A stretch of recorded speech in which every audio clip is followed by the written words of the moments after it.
Dirty Little Secret by A.C. Gray.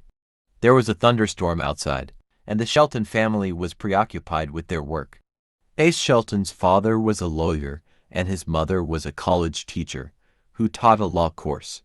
He is keeping an eye on his parents, because his mother is preoccupied with the test paper she is holding, and his father is preoccupied with writing about the case he is having. He returned to his room only on the first floor and sat down on the bed. You haven't slept yet, Ace? His mother said. I can't sleep because it's loud in the living room. He explained. I'm sorry. Your father and I are taking care of important things to us. We'll sleep later.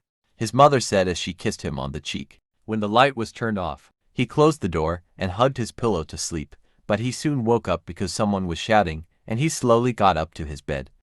When Ace got out of his room, he saw blood on the side of the stairs. When he turned on the light, he suddenly got down on his knees, unable to believe the scene beyond his sight. He sobbed in front of his deceased parents. He picked up his mother's phone, but he didn't know what number to dial because he didn't know yet. When he saw his parents' bodies, he considered burying them in the garden. But because he couldn't lift his parents, he waited for their bodies to rot to the bones. And when it did 10 years later, all he could think about was to bury them. And during the stench of their rotting flesh, he soon discovered who murdered his family, because it was captured on CCTV previously, and he identified Edward Hiles, he used to consider as an uncle.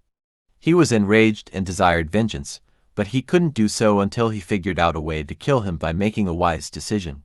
Ace also works out to get his body in shape to fight Edward, and posted that his mansion is for sale on social media, but the truth is that he needs someone.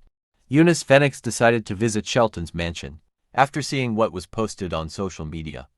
At first, she was perplexed as to why the Shelton mansion was the only house in Singapore's Woodlanders district. She walked into the mansion, unaware that Ace is watching her. Is there anyone here? Eunice spoke softly because she heard footsteps. As she approached the mansion, she went to the living room and arranged the sofas and furniture, which surprised her because it appeared to be a mansion.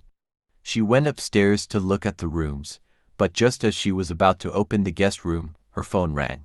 Download Novelish on Google Play Store to be updated with the latest chapters of the book.